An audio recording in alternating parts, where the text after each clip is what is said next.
आज हम बात करेंगे कि कंधा बार बार उतरता क्यों है। ये बैंकार्ड लीजन, बोनी बैंकार्ड या हिल सैक्स लीजन क्या होते हैं। नमस्कार दोस्तों, मैं डॉक्टर अभिषेक जैन।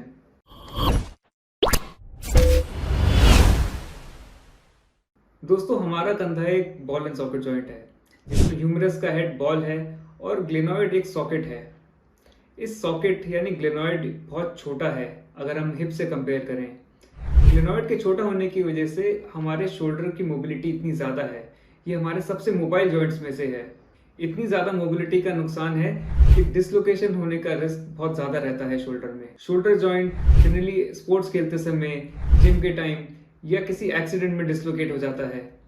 अगर आपकी उम्र 40 साल से कम है और आपका शोल्डर डिसलोकेट हुआ है तो काफ़ी ज़्यादा चांस है कि वो बार बार डिसलोकेट होगा, जिसको हम रिकरेंट शोल्डर डिसलोकेशन भी बोलते हैं। जनरली हमारा शोल्डर आगे की तरफ डिसलोकेट होता है, मतलब हमारा जो हेड होता है वो आगे की तरफ जाता है।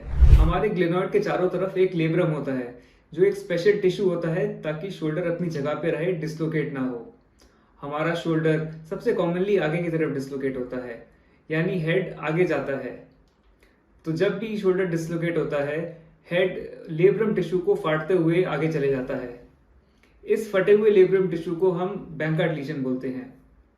अगर इम्पैक्ट बहुत ज़्यादा है, बहुत फोर्सफुली डिसलोकेट हुआ है या अगर बार बार डिसलोकेट हो रहा है तो बैंकार्ड लीजन के साथ लेब्रल टिश्यू के साथ एक हड्डी का टुकड़ा भी चले जाता है। इस लेब्रल टिश्यू प्लस हड्डी के टुकड़े को हम बोनी बैंकार्ड लीजन बोलते हैं। जब हमारा ह्यूमरल हेड आगे जाता है तो आगे जाते हुए वो अटक जाता है और उस पर डेंट आ जाता है।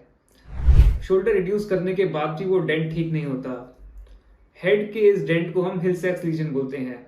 जिन लोगों का कंधा बार बार डिसलोकेट होता है उन लोगों के कंधों में दर्द रहता है। वो अपनी कुछ एक्टिविटीज करने में बहुत डरते हैं कि अगर हम ये करेंगे तो हमारा शोल्डर डिसलोकेट तो नहीं हो जाएगा।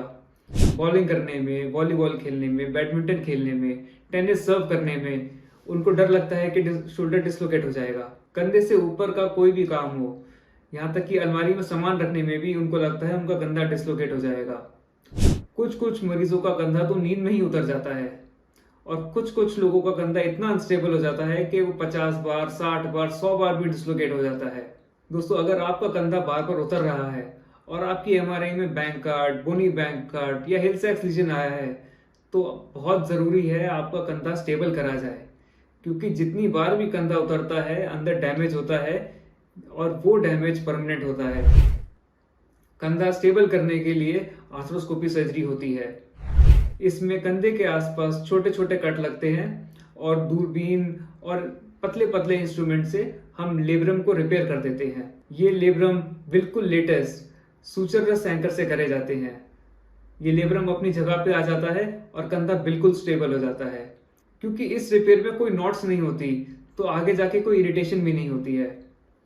जिन मरीजों का कंधा बहुत बार उतर चुका होता है और उनका लेब्रम ही डैमेज हो चुका होता है, उन लोगों में दूसरी सर्जरी करी जाती है जिसको हम लेटार्जेट सर्जरी बोलते हैं।